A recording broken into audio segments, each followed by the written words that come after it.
Deus é bom também para os ingratos e maus. Eu penso assim que é uma palavra que é propícia para nós. Se a gente olhar o que nós, principalmente nós seres humanos, andamos fazendo com a criação de Deus nesses últimas décadas, com certeza nós mereceríamos um castigo bem grande de Deus.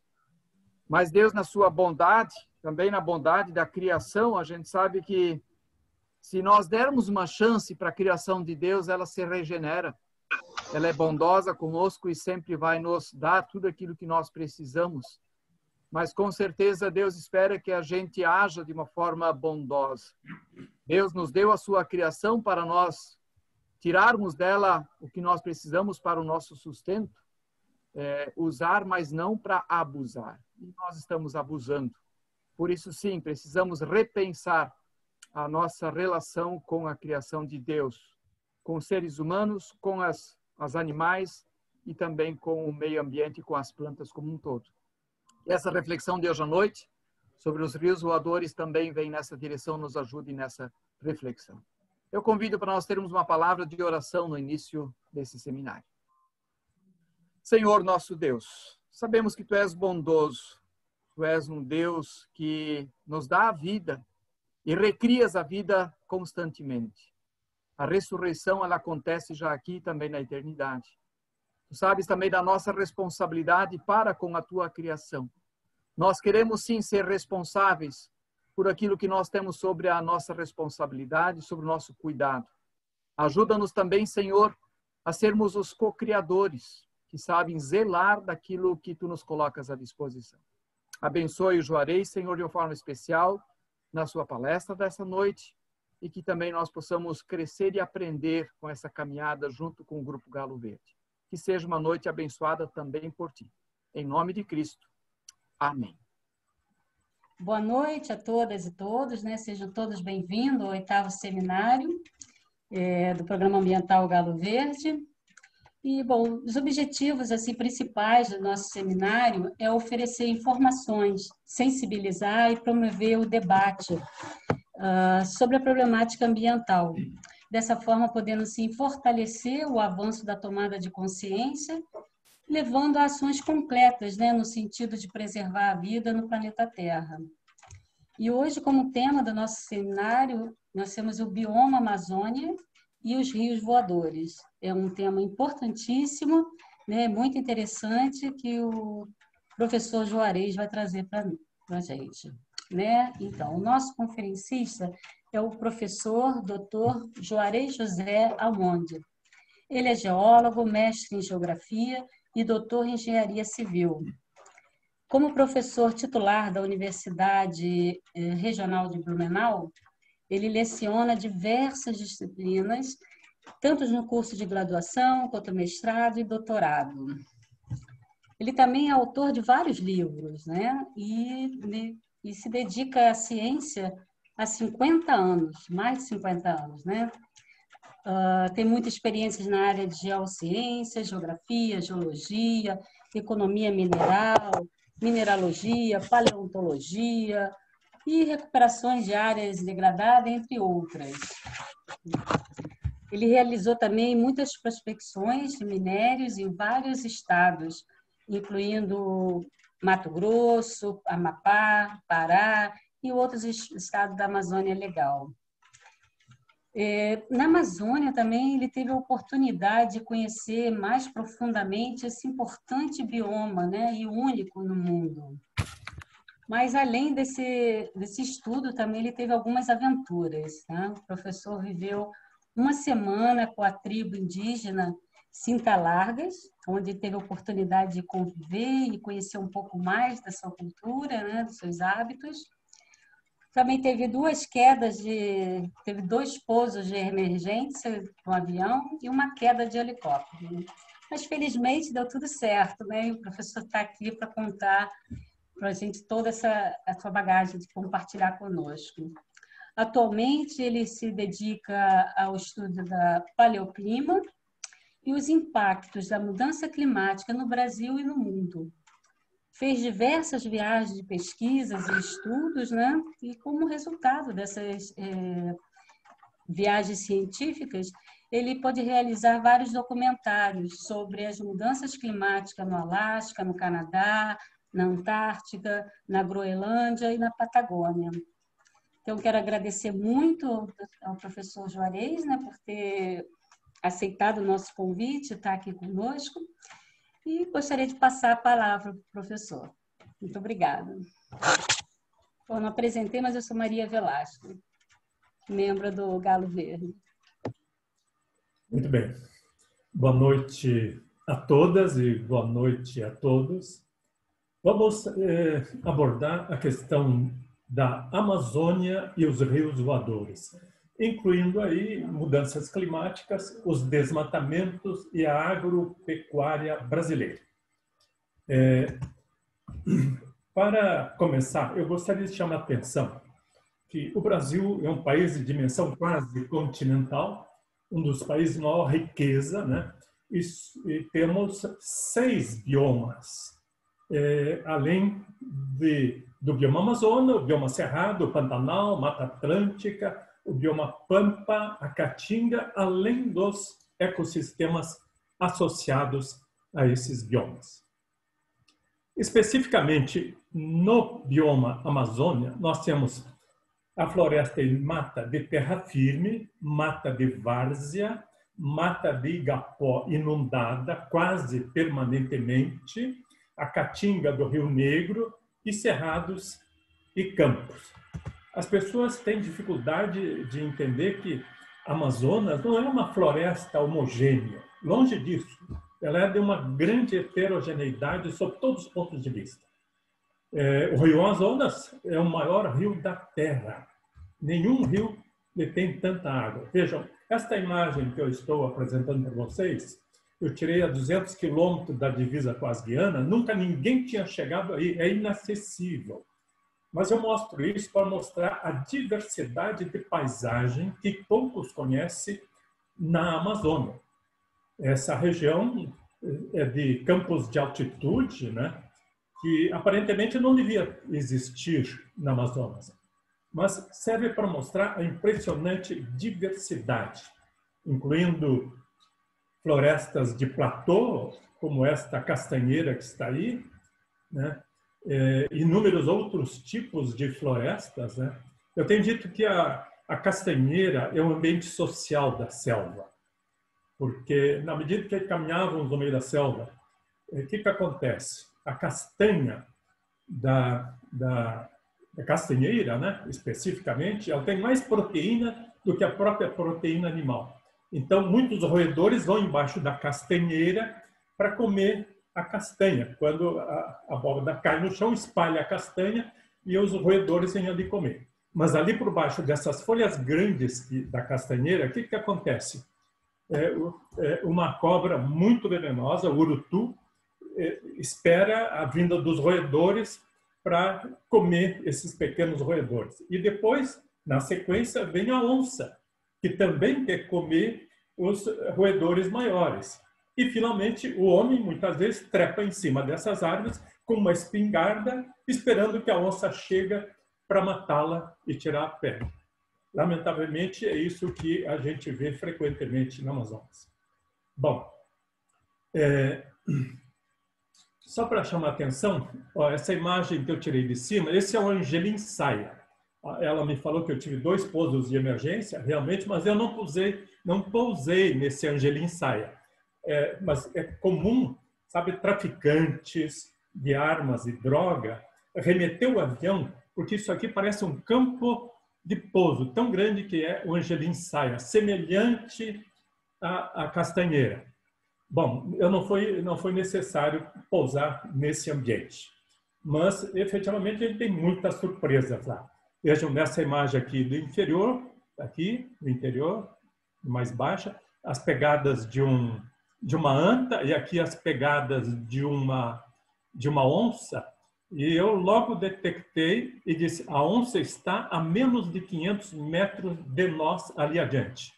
Aí o pessoal, mas como é que tu sabe? Eu aprendi com os índios cintas largas, porque tinha chovido 15 minutos antes, e quando fui analisar, dentro da pegada da onça não tinha sinal de gota d'água. Consequentemente, ela devia estar a menos de 15 minutos na nossa frente. Eu calculei 400, 500 metros. Então, isso tudo, a floresta nos mostra uma variedade de surpresas, de aprendizado impressionante. Muito bem. Vamos aqui ao que interessa efetivamente. A Mata Amazônica é a mais pujante floresta pluvial da Terra. Cobre uma área de 6 milhões de quilômetros quadrados e constitui um ecossistema fechado, que se mantém vivendo de seus próprios resíduos que vai gerando. 17,3% da Mata Amazônica brasileira já foi destruída. E é importante chamar a atenção que a Amazônia, como um todo, detém 1/3 de toda a água doce do mundo. Então, você tem entardeceres lindíssimos, como esse que eu peguei lá em Tocantins, né? Existem dentro da própria floresta mais de 30 mil espécies de vegetais, mais de 100 mil espécies de animais, e onde vivem 20 milhões de pessoas numa impressionante riqueza cultural. Isso é muito importante porque, afinal de contas, a gente sempre imagina que a floresta só tem indígenas nativos lá dentro. Não. Existem mais hoje de 20 milhões de pessoas vivendo no meio da floresta, entre nativos, seringueiros, etc. e tal. A floresta amazônica influencia o clima local, o clima da América Latina e, pasmem, de todo o planeta. Ela não é o pulmão do mundo, como muitos dizem, mas ela influencia, sim, o clima de todo o planeta. Vivem na floresta amazônica cerca de 180 povos indígenas em toda a região amazônica do Brasil, somando uma população de aproximadamente 208 mil pessoas, indivíduos. Amazonas tem, pasmem, 53 idiomas indígenas vivos, isto é, que falam. E a língua, nós não podemos esquecer, ela identifica as práticas tradicionais e a cultura de um povo milenar. Isso é muito importante preservar. As comunidades tradicionais, remanescentes de quilombolas, milhares de seringueiros, ribeirinhos, exploradores de babaçu, enfim, de várias espécies de frutas que existem no meio da selva amazônica. Eu gostaria de chamar a atenção uma coisa muito importante que eu aprendi nos vários estados da Amazônia, porque estão nas comunidades indígenas as áreas mais bem conservadas. E não é só no Brasil. Elas protegem 80% da biodiversidade do mundo. E nelas estão 70% dos produtos que podem garantir a segurança alimentar mundial e 33% das florestas do planeta. Isso é muito importante. A imagem que vocês estão vendo aí é a imagem dos índios Cintas Largas e do cacique que está aí no lado direito. Eu gostaria de, agora, prestar uma homenagem curtíssima aqui, porque nessa semana passada e um mês para cá, saiu aquela delação do doleiro Carlos Chater, em que ficou flagrante que a Lava Jato identificou uma organização de empresários, comerciantes, garimpeiros, advogados e, lamentavelmente, alguns poucos índios que estão provocando uma exploração no Craton. Craton é uma estrutura geológica onde os diamantes estão preservados. Essa imagem aqui de baixo, inferior. Né? E aqui, nessa imagem, aqui inferior da direita, você tem os limites da terra dos índios Cintas Largas, que tem praticamente o tamanho do estado de Santa Catarina. É a maior reserva indígena do Brasil. E ali estão sendo explorado diamante, já está sendo chamado o diamante de sangue. Eu soube agora, recentemente, que um diamante que os índios identificaram lá dentro, com a parceria, lamentavelmente, de garimpeiros, né? Um diamante de 1 quilate, que foi vendido por 100 ou 200 dólares, e quando chegou nos Estados Unidos, valeu mais de $1 milhão. Era um super diamante, diamante de sangue. Lamentavelmente, isso também está acontecendo, e eu estou mostrando isso aí para chamar a atenção de todos, que a situação é muito mais complexa do que parece à primeira vista. Mas, afinal de contas, quais são os nossos grandes desafios para as próximas décadas? A perda dos recursos naturais, da biodiversidade, da água, a crise hídrica, energética e a insegurança alimentar e os desastres. Mas eu sou um otimista. Um ponto positivo é que entre 1980 e o ano de 2000, os seres humanos tomaram consciência sobre os perigos que sua atividade cada vez mais intensa gera para o sistema Terra. Mas a Amazônia, que é a maior e última grande floresta pluvial do planeta, corre risco. E este é o alerta final que eu gostaria de chamar a atenção. Nós, como geólogos, já identificamos, em função dos impactos que a atividade humana está fazendo em todo o globo terrestre, estamos classificando uma nova era geológica, que chamamos antropocênica.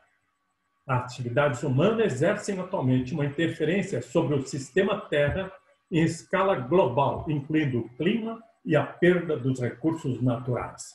E aí se inclui principalmente o quê?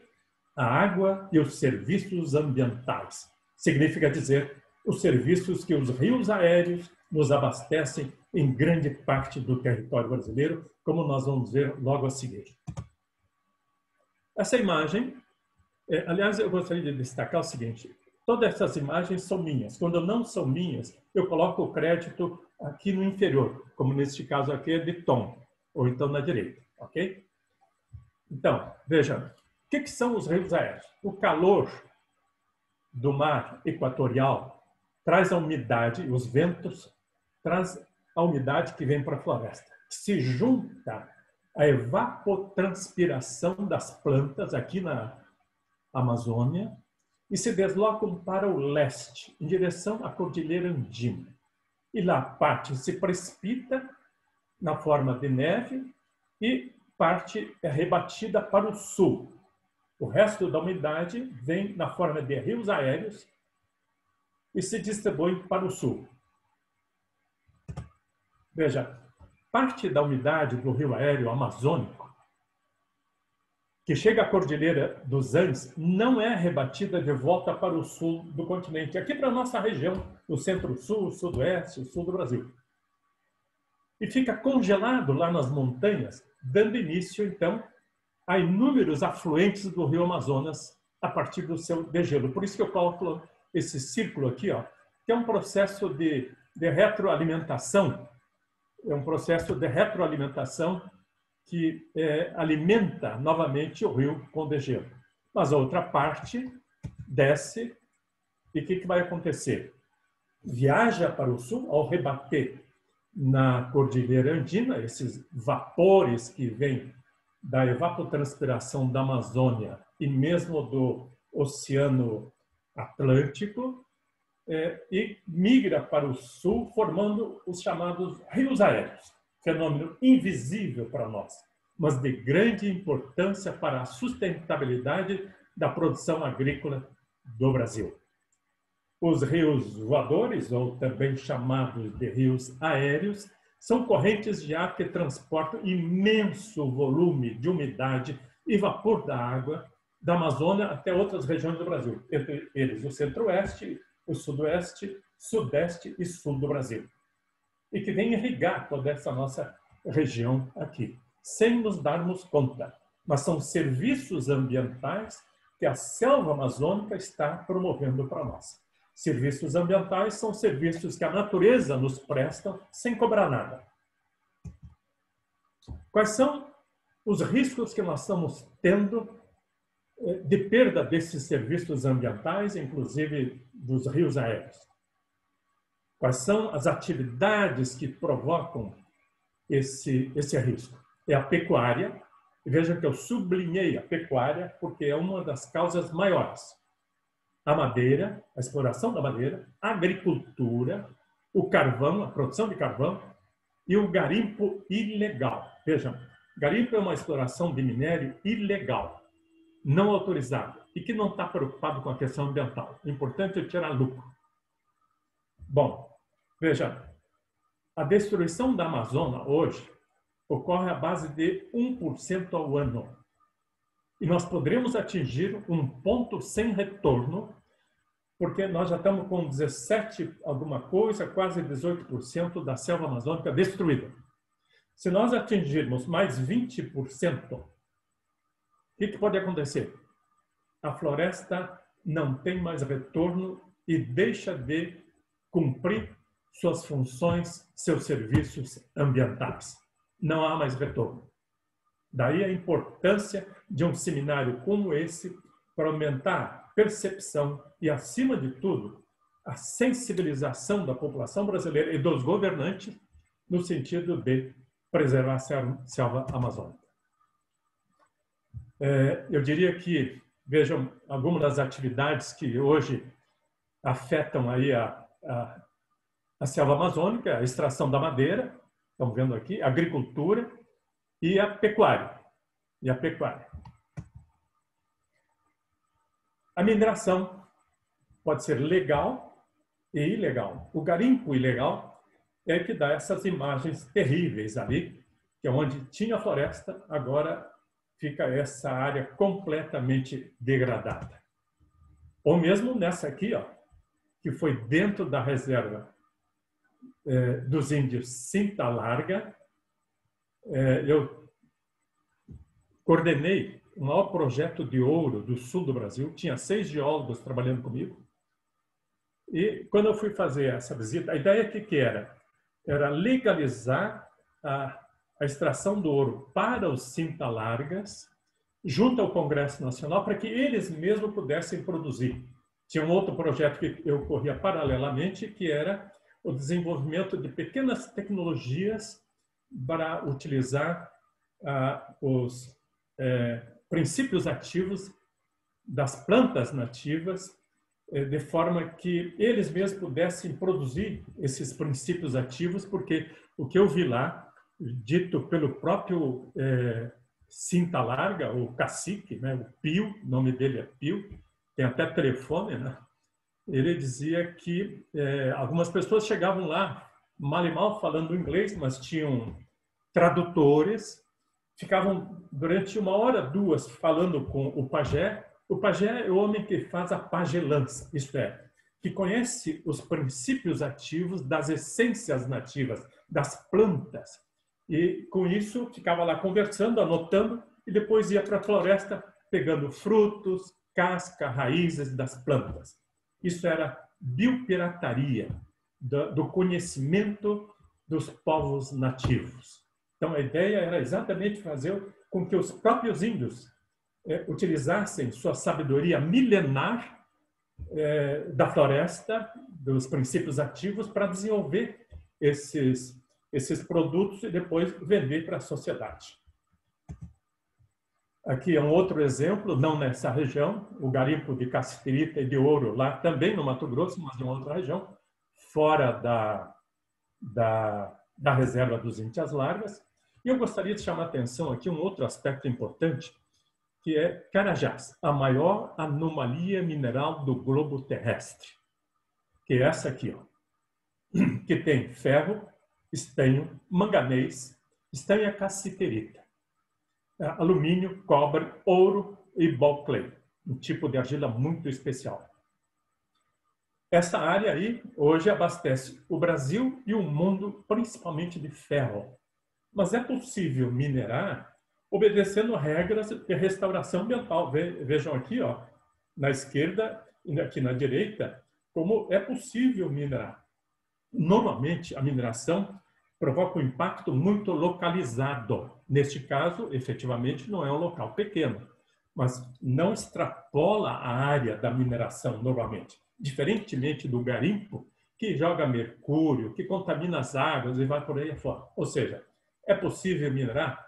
Sim, é possível, mas obedecendo regras e leis. Os problemas e riscos que nós temos hoje: desmatamentos, a pecuária, a agricultura, garimpo ilegal, queimadas e a sobreexploração dos recursos naturais. Está tudo conectado, inclusive com a questão das mudanças climáticas. Por isso eu gosto de usar essa imagem, porque os desmatamentos afetam os rios voadores, que, por sua vez, afeta as mudanças climáticas, que também afetam os rios voadores. Tudo está conectado com tudo. Nada está inteiramente isolado. Por isso, ao tentarmos entender o papel da floresta amazônica no Brasil e no mundo, nós temos que ter uma visão sistêmica de todas essas variáveis, porque estamos tratando de um sistema dinâmico complexo, em que centenas, dezenas, centenas, milhares de variáveis estão interagindo ali. Especificamente sobre os rios aéreos, também chamados de rios voadores, o que são? São massas de vapor d'água que circulam invisíveis sobre as nossas cabeças, empurrado pelos ventos. Então, o que acontece? A umidade contida nesses rios aéreos precipita na forma de chuva quando encontra as condições meteorológicas propícias, como, por exemplo, uma frente fria. E aí chove aqui no centro-sul, sudeste do Brasil. A quantidade de vapor d'água evaporado pela floresta é maior do que a vazão do próprio rio Amazonas. Estima-se que são 200 mil metros cúbicos por segundo. Um volume d'água, embora que nós não vemos, invisível, tem a mesma ordem de grandeza da vazão do próprio rio Amazonas. Veja que coisa fantástica, gigante, que nós estamos tratando.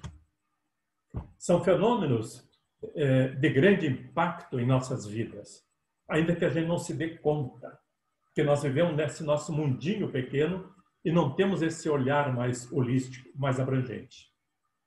E são determinantes para o equilíbrio dos ecossistemas e da biodiversidade. Esses rios voadores, eles atingem até cerca de 3 quilômetros de altitude, milhares de quilômetros de extensão, atingindo até o Rio Grande do Sul. Umidade que vem da floresta amazônica, depois que essa umidade da evapotranspiração bate na cordilheira andina, rebate para o sul e vem umedecer os nossos campos aqui do sul. Estudos do Instituto Nacional de Pesquisas Ambientais mostraram que uma única árvore com uma copa de 10 metros de diâmetro bombeia para a atmosfera mais de 300 litros de vapor d'água em um único dia. Significa dizer que ela bombeia mais que o dobro de água que um brasileiro usa diariamente. Temos que dar graças a Deus que existem esses rios aéreos. Uma árvore com 20 metros de diâmetro, como esse Angelim saia que eu fotografei aqui, ó, que tem um diâmetro muito maior, evapotranspira mais de 1.000 litros de água por dia. Veja que coisa impressionante. E nós não nos damos conta dessas dádivas que estão nos colocando à disposição pelos serviços ambientais da floresta amazônica. Estima-se que haja 600 bilhões de árvores na Amazônia. Então imagine, meus amigos e minhas amigas, quanta de água a floresta está bombeando a cada 24 horas. Grande parte delas vindo para nos abastecer aqui no sul. Ao passar sobre São Paulo, elas contêm 27 vezes o volume de água do rio Tietê, o equivalente a 115 dias de consumo de água da cidade de São Paulo. O Brasil é o campeão mundial de chuvas.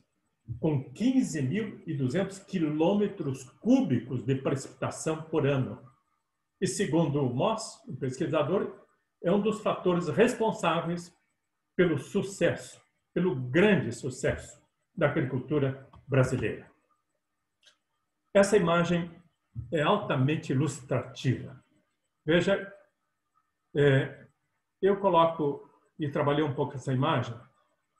Aqui está o Equador, aqui está o Trópico de Câncer, no hemisfério norte, e o Trópico de Capricórnio, no sul. Os desertos estão localizados exatamente entre os trópicos do norte, o trópico do sul e o paralelo norte, 30 e sul, 30 graus. Por quê? Porque aqui no Equador, essa evapotranspiração ascende pelas células atmosféricas e se precipitam ali, dentro dessa faixa aqui, ó, do Equador. É por isso que nós temos as grandes florestas equatoriais nessa região aqui. Mas quando essas células de ar se deslocam para o norte e para o sul, elas já não têm mais umidade. O resultado, ficam grandes desertos, como temos aqui no deserto do Mojave, aqui nos Estados Unidos, o deserto do Saara e os desertos lá da Ásia. E aqui na América do Sul, a mesma coisa. Aqui nós temos os desertos do Chile, da Argentina, aqui no deserto do Atacama, né? Aqui no deserto do Kalahari, na África, no sudoeste da África, e os da Austrália. Veja, se não fossem os rios aéreos, toda essa região aqui, brasileira, seria um grande deserto. E a tendência é que isso aconteça. Olha só, essa imagem não é minha, mas olha aqui. O quadrilátero afortunado, no sentido que toda a água que vem, depois de bater na cordilheira andina, ela distribui a umidade dos rios aéreos aqui. Não fosse isso, nós teríamos, como na Namíbia, aquele grande deserto do Kalahari e os desertos da Austrália. Mas nós não. Temos aí os rios aéreos que nos prestam serviços de graça e que estamos conseguindo destruir. Vejam algumas imagens. É graças à umidade deles é que o Cerrado brasileiro é o nosso principal celeiro agrícola e um dos maiores produtores de grãos do mundo. Sabe, as pessoas não fazem essas conexões, não entendem o quanto é importante preservar a selva amazônica, para preservar, inclusive, nossas atividades econômicas. Não é porque apenas é bonito, não. Mais do que bonito, é necessário. Veja, e tudo está continuamente mudando. O Cerrado brasileiro, como eu disse, depende do Amazonas e de seus rios voadores. Não fossem os rios voadores, essa área aqui que vocês estão vendo nessa imagem seria um grande deserto. Olha, eu gostaria de chamar a atenção outra coisa muito ou tão mais séria, que eu sou um estudioso do paleoclima, isto é, do clima de milhares e milhões de anos atrás. Há mais de 35 anos que eu venho estudando o paleoclima. Temos publicados artigos científicos, enfim. Vejam, nessa imagem da direita aqui, ó, do Brasil, tudo que está em escuro representa a floresta amazônica. Mas quando nós voltamos para o passado, 8.000 anos antes de Cristo, veja o que nós tínhamos em termos de floresta amazônica. Apenas esses pontos negros. Mas isso foi provocado por quê? Porque na ocasião predominava uma era glacial, que é frio, seco, ventoso e pouca chuva. Chove no máximo 500 milímetros como média global. Enquanto hoje aqui chove mais de 2.000 milímetros anuais. Então, o que está acontecendo? Hoje, nós estamos abraçando o Amazonas, destruindo a floresta com o desmatamento e estamos provocando uma contração da floresta. É como se estivéssemos voltando ao passado na era glacial. Porque estamos perdendo a capacidade de evapotranspiração. Estamos acelerando, eu costumo dizer, a volta ao passado, isto é, a era glacial. Porque Vejam, essas imagens aqui, essa aqui eu tirei aí do deserto do Atacama, essa aqui não é minha, mas é isso aí que nós teríamos em toda essa região do centro-sul, sudoeste e sul do Brasil e centro do Brasil. Portanto, nós estamos vivendo agora, na presente era interglacial, quente e úmida, com efeito estufa. Os rios aéreos que se deslocam para o oeste são rebatidos pela Cordilheira Andina e se dirigem para o sul, rumo aos estados do Mato Grosso do Sul, Mato Grosso do Norte, Minas Gerais, São Paulo, Paraíba, Santa Catarina e, inclusive, Rio Grande do Sul. A chuva trazida pelos rios voadores irriga as lavouras, enche os rios, represas e sustenta a economia brasileira. Vejam a importância dos rios voadores.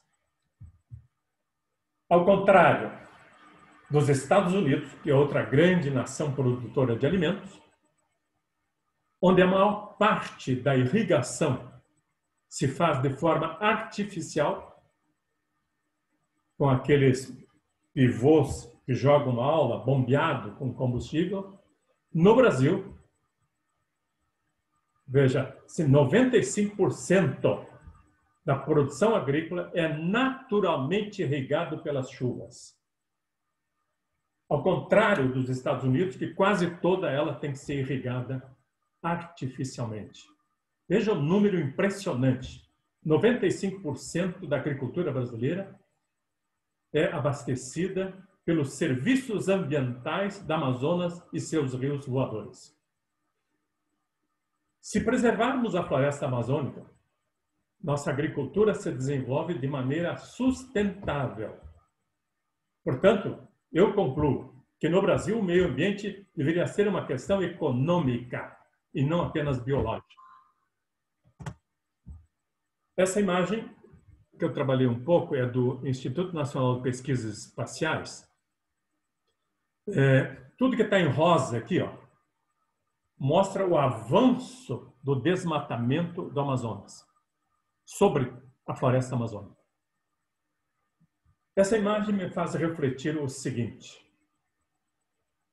Dos últimos 35 anos, o que eu estou vendo nessas minhas andanças pela Amazonas é muito similar à colonização àquela que ocorreu no oeste americano. Uma terra sem lei. O importante é tirar lucro. E não se dá conta que nós estamos perdendo exatamente a galinha dos ovos de ouro que a selva nos presta.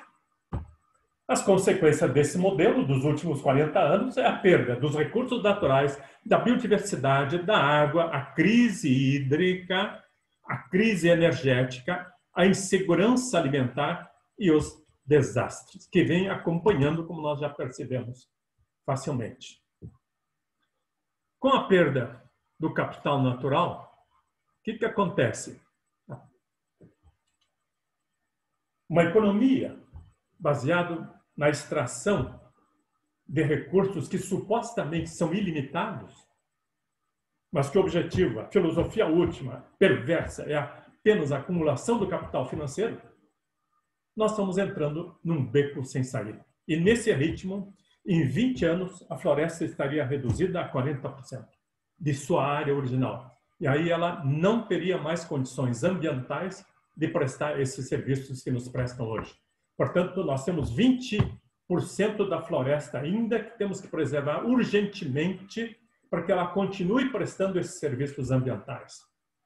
Eu me recordo que eu estava trabalhando uma vez lá e me chamou a atenção porque mata sempre tem sido utilizado por nós e pelos economistas, especialmente, pelos planejadores governamentais, como um símbolo pejorativo. Mata, é ruim, é sujeira. Ela impede o crescimento econômico. Aliás, a palavra no italiano e também no inglês, né, developer, o que significa? Vamos tirar os empecilhos do crescimento econômico. Vamos tirar o embrulho para poder crescer economicamente, vamos tirar o invólucro que está impedindo, a floresta está impedindo o crescimento econômico.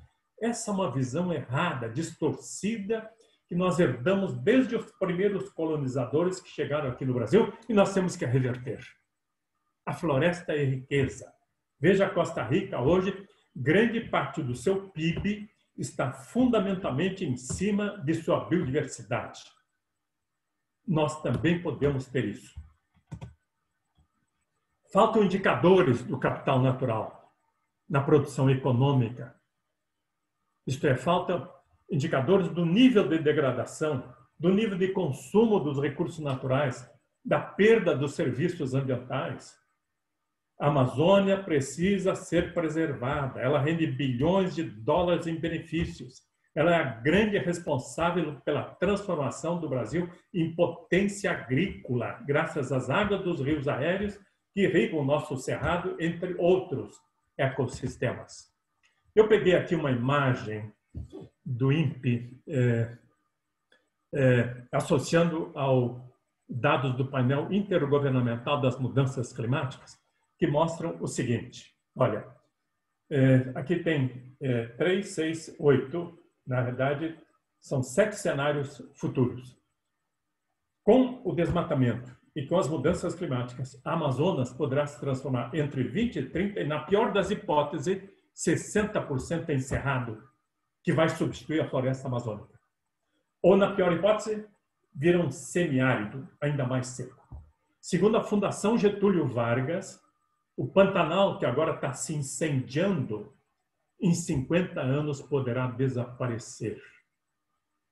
A agricultura, que é no Cerrado, que é a base da sustentação econômica brasileira hoje, será fortemente afetada, especialmente a soja e o café. Portanto, temos de proteger a Amazônia para garantir a nossa capacidade de produção e de alimentos. Não pensamos que proteger a Amazônia é só para proteger a biodiversidade. Também para proteger a biodiversidade. Mas para proteger, inclusive, a segurança alimentar do Brasil. E por que não dizer do mundo, que hoje somos o segundo maior exportador de grãos do mundo. O mundo também depende de nós. A Amazônia perdeu uma área de 762 mil quilômetros quadrados, equivalente a 17 estados do Rio de Janeiro. Estima-se que 42 bilhões de árvores foram cortadas. Com esse cenário, diversas medidas começaram a surgir nos últimos anos para tentar controlar as queimadas e a destruição da floresta, segundo o Instituto Nacional de Pesquisa Espacial. De acordo com um pesquisador, Barreto, do Amazon, o desmatamento deve ser zerado a fim de que os biomas brasileiros, especialmente o cerrado, sejam preservados. Isso é muito importante. Temos que ter consciência. Me assusta quando eu vejo uma palestra que eu assisti de Guido Mantler, nosso ex-ministro, quando mostrava, olha, o sucesso da agricultura brasileira. Realmente, e continuamos crescendo assim hoje. Mas, nessa agricultura de translação, os agricultores do sul do Rio Grande do Sul, rumo ao norte, saíram do Rio Grande, foram para Santa Catarina, depois para o Paraná, depois São Paulo, Goiânia, Mato Grosso, e hoje estamos abraçando o Amazonas em todos os sentidos e destruindo. No rastro da agricultura rumo ao norte, destruímos o Cerrado, a Floresta Atlântica, a Amazônia, e deixamos para trás ilhas de desertificação e processos de erosão, arenização e vossorocamentos. E nunca nos perguntamos como e às custas de quê. Isto é, perda da floresta e da biodiversidade, da erosão e dos rios aéreos que nos abastecem. Outro dado importante aqui, ó. Os dados de ocupação da terra na Amazônia mostram que, mesmo depois de 10 anos, quase 65% das áreas desmatadas viraram pasto para o gado. Essa atividade responde por 50% de todas as emissões brasileiras dos gases de efeito estufa. Portanto, a pecuária é um problema sério. Investigações feitas pelo Greenpeace e pelo Ministério Público Federal provaram que a criação do gado para as redes de varejo multinacionais famosas, ao comprarem a carne e o couro produzido na floresta amazônica, vem causando um grande constrangimento internacional para essas instituições internacionais. E o mesmo vale não só para o gado, mas também para a madeira, que também é produzida para abastecer o mercado nacional e o mercado estrangeiro. Portanto, o estrangeiro também tem que deixar de comprar essa carne produzida na selva amazônica e a madeira produzida aqui na selva amazônica. Gostaria de chamar a atenção agora para um outro aspecto. O tempo seco do inverno traz um grande perigo, as queimadas de grandes extensões da vegetação e o risco de incêndio ameaça não apenas as áreas de preservação, as áreas verdes, mas também os centros urbanos. Eu venho chamando a atenção há mais de 15 anos para esse aspecto. Estava no meio da selva quando iniciou lá, não lá no Amazonas, foi aqui no sul. E se por acaso eu estivesse muito dentro desse fragmento florestal, eu não teria sobrevivido. Porque estava uma seca tão grande que qualquer palito de fósforo, qualquer faísca, o fogo se espalharia e eu não conseguiria sair do meio desse fragmento florestal. Outro exemplo são os desastres nas rodovias pela diminuição da visibilidade devido à fumaça. Aliás, temos um exemplo aí recente, né, que ocorreu no Paraná, onde morreram 8 pessoas, questão de uns 30, 40 dias atrás, exatamente por isso, né?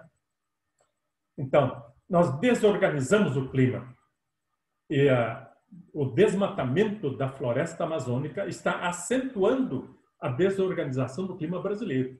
Aí temos inundações, fogo, abastecimento d'água com problemas, escorregamentos, né?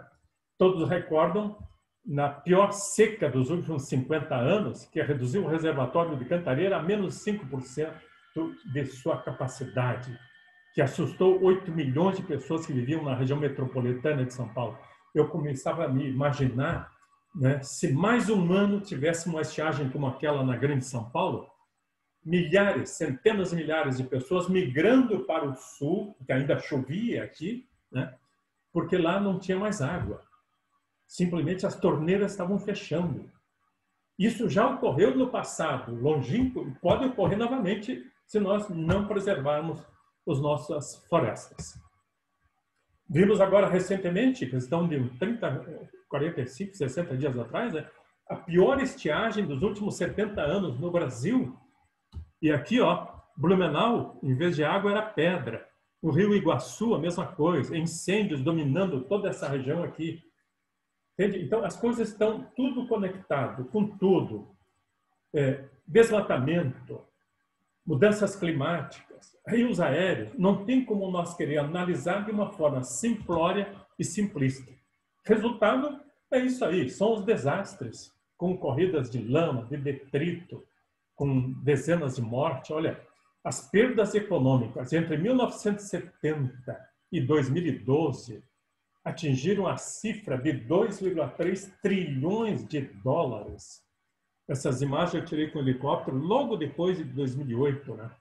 Tivemos também centenas de milhões de reais de perdas aqui no Brasil. Agora, quais são as medidas que nós temos que propor para proteger a Amazônia? Também não adianta só criticar. Temos que propor soluções. Vamos lá. Primeiro, utilizar o conhecimento para combater a ignorância. Perdemos 1.000 árvores por minuto nesses últimos 40 anos na Amazônia. Temos que, 2, aumentar a consciência da sociedade humana e dos governantes. 3, desmatamento zero. Em 2004, perdemos 27.772 km² de floresta. Em 2012, 4.571 km². Em 10 anos, nós desmataríamos, nesse ritmo, uma área correspondente à Costa Rica inteira com essa taxa. Veja que é assustador, né? Temos que eliminar o fogo, 4, porque ele agrava as mudanças climáticas. 5, apoiar movimentos a favor da Amazônia, participando como voluntário, doando recursos, assinando petições, participando de manifestações e dando voz aos movimentos. Incentivar contribuições para a conservação e restauração e fortalecimento dos povos amazônicos. Aí eu cito só duas ONGs aí. Sexto, não autorizar o crédito subsidiado para agricultores, sejam de pessoas físicas ou empresas, que praticarem desmatamento ilegal. Impedir novas ocupações no arco de desmatamento. Restaurar o arco de desmatamento da Amazônia e revegetar as demais áreas já desmatadas. A especulação fundiária é um dos principais motivos para o desmatamento ilegal da Amazonas. Um cidadão vai lá, derruba parte da floresta em áreas públicas, como forma de ocupar um determinado território. Para depois, posteriormente, vai fazer o quê? Vai lá regularizar aquela área para poder vender. Eu estou terminando, neste momento, nos próximos 30 dias, um trabalho sobre cadastro multifinalitário rural e urbano, que é uma ferramenta que nós podemos utilizar para amarrar essas áreas que estão sendo desmatadas, que estão sendo ocupadas ilegalmente, para impedir que isso volte a acontecer. Eu espero, dentro de 30, no máximo 45 dias, eu estar com essa ferramenta pronta e vamos divulgar. Décimo, ter consumo consciente no sentido de reduzir o consumo de carne, porque é a pecuária que mais provoca o desmatamento da Amazônia. Não apoiar movimentos mascarados de sociais para implantar a reforma agrária na área da floresta amazônica. Nós temos áreas que podemos fazer reforma agrária fora de lá, coisa que eu vi lamentavelmente. Evitar a politização e a ideologização da grave crise planetária que estamos vivendo, especialmente do desmatamento, incêndios na Amazônia. Eu tenho dito que os incêndios e o desmatamento, ela é uma crise que afeta toda a humanidade, direta ou indiretamente. Portanto, trata-se de uma crise suprapartidária, supra-ideológica, climática e ambiental mundial. Bom, meus amigos e minhas amigas, em síntese, é um pouco dessa experiência que a gente teve nessas décadas de consultoria, prospecção e pesquisa dentro da selva amazônica. Eu espero ter contribuído com algumas questões. Obrigado. Obrigado, professor Juarez, pela explanação, pelas respostas e pela reflexão importante que nós temos que fazer também nessa nossa responsabilidade.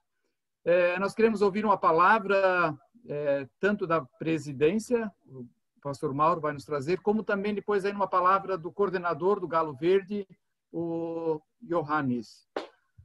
Mauro, passo a palavra para ti para trazer-nos uma palavra de saudação em nome da presidência da igreja. Muito boa noite a todas e todos vocês.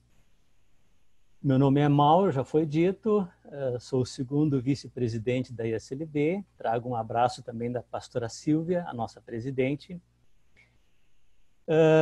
Gostaria apenas de agradecer por esta oportunidade, agradecer ao Sino do Vale do Itajaí, ao programa Galo Verde, que está trazendo muitas bênçãos para a nossa igreja, a ministros, ministras que eu vejo aqui, líderes da nossa igreja, formadores de opinião, e de maneira muito especial o Dr. Juarez. Primeira vez que eu lhe ouço, Dr. Juarez, fiquei muito apaixonado pela sua fala, pelo seu conhecimento, pela importância gigantesca do seu trabalho, do qual depende a sobrevivência de milhões, se não bilhões de pessoas. Muito, muito obrigado.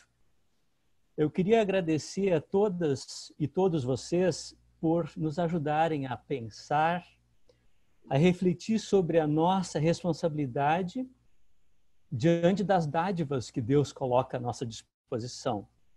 E, de maneira bem específica, a floresta, se não me engano, continua sendo a maior floresta do mundo. E todos os rios, os aéreos e os rios subterrâneos e os rios de superfície que nos beneficiam, do qual depende a vida no Brasil e na América Latina, na América do Sul como um todo. Mas muito obrigado por nos puxarem como igreja para dentro de uma reflexão estratégica fundamental, que é o diálogo entre a ciência e a religião, que foi dissociado por interesses outros, e nós, como igreja, a ISLB, não compactua com essa dissociação. Nós cremos, sim, mas nós cremos com a nossa razão. Nós precisamos da ciência, a ciência é a nossa aliada.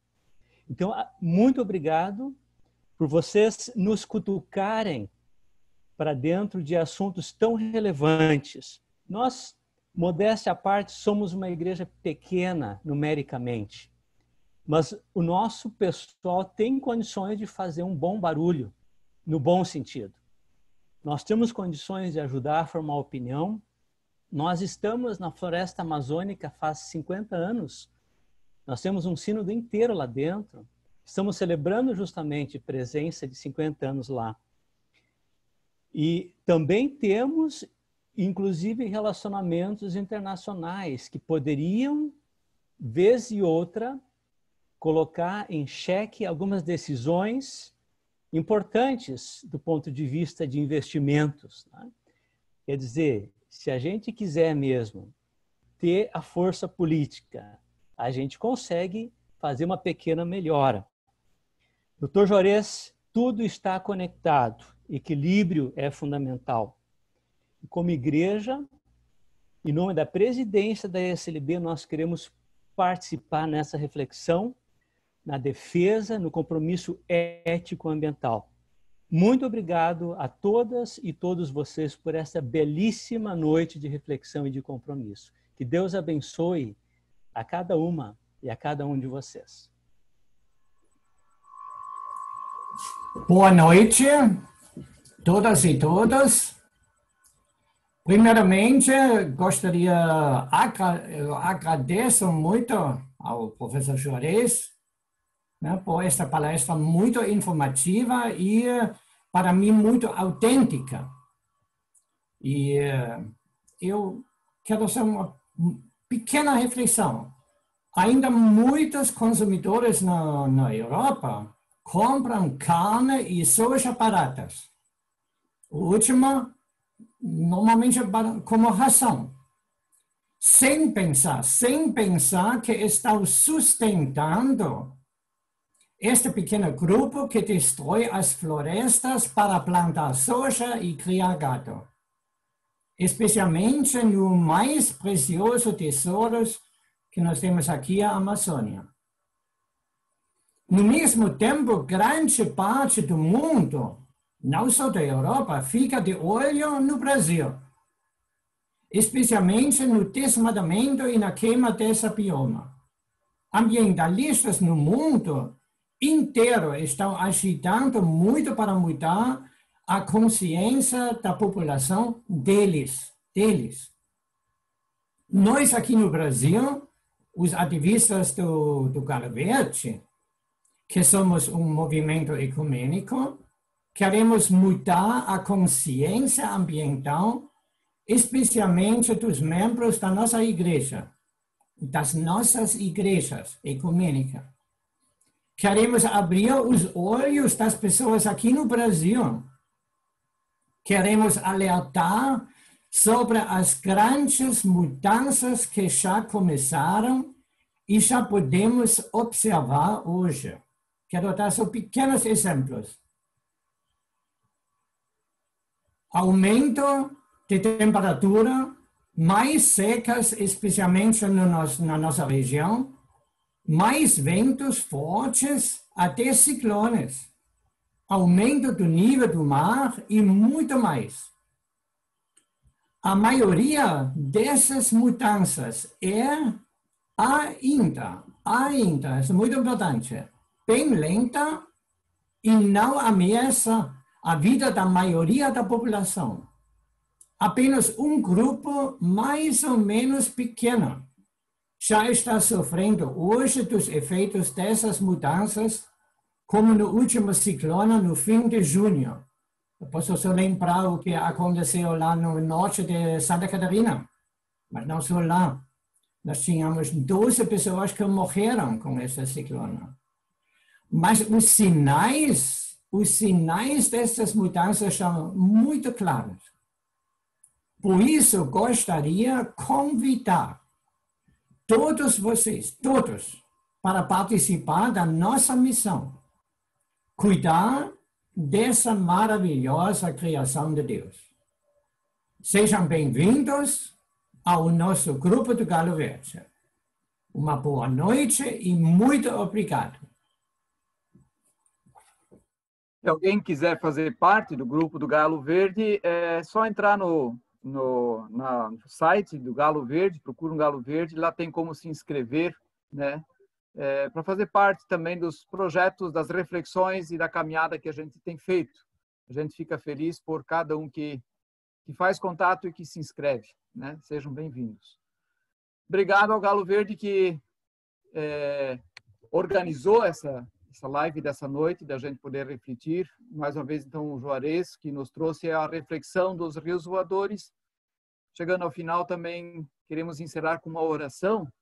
E eu quero convidar, então, para nos dirigir na oração, o pastor Olmírio Ribeiro, que é o secretário da Secretaria da Ação Social da nossa igreja, que ele nos dirija a palavra de oração final e já emenda, então, junto e fazer o pedido da bênção final.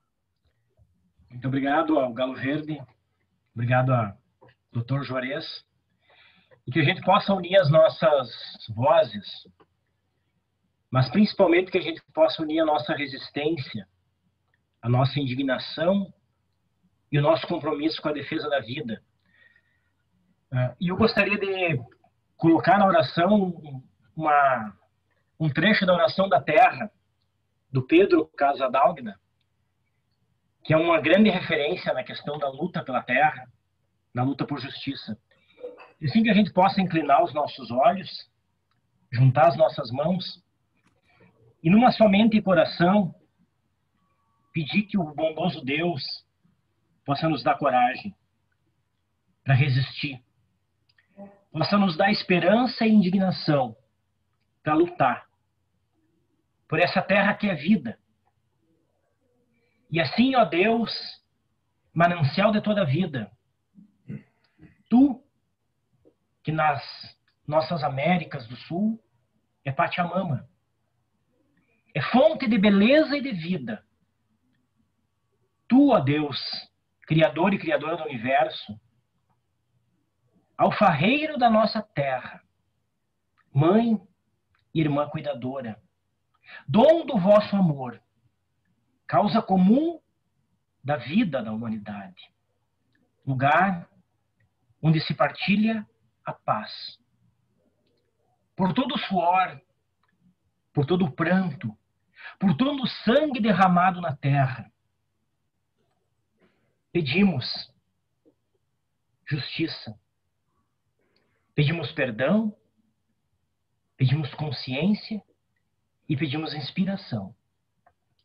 E por Jesus Cristo, nosso irmão, que esteve conosco na terra, derramando o seu sangue para que aqui não tivesse mais morte, para que aqui não tivesse mais exploração, e para que a vida fosse plena e justo para todos e todas, é que nós unimos nossas vozes, nós unimos nossas vidas e desejamos um mundo pleno de paz, justiça e amor. Pedimos que tu acolha todas as nossas dores, todos os nossos sofrimentos, todas as pessoas que jazem por injustiça. Mas principalmente que a tua bênção e a tua proteção estejam na nossa vida e na nossa luta. E por isso, a uma só voz, nós dizemos: Amém. Axé. Haverê. Que esse Deus que nos trouxe ao mundo pleno possa nos encorajar a lutar pela plenitude, não só da vida humana, mas de toda a natureza. E que Ele esteja à nossa frente, nos estimulando a caminhar com justiça. Que Ele esteja ao nosso lado, nos apoiando em todas as lutas, em todas as causas que defendem a vida plena. Que Ele esteja atrás, nos protegendo das ameaças e das injustiças. E principalmente, que Ele esteja abaixo de nós, nos suportando e nos acolhendo. Que esse Deus que é Pai, que é Mãe, que é irmão e companheiro, que é Espírito Santo e Ruá, esteja com todos nós, hoje, amanhã e depois. Que o bondoso Deus os abençoe e vos guarde no seu amor e na sua paz. Amém.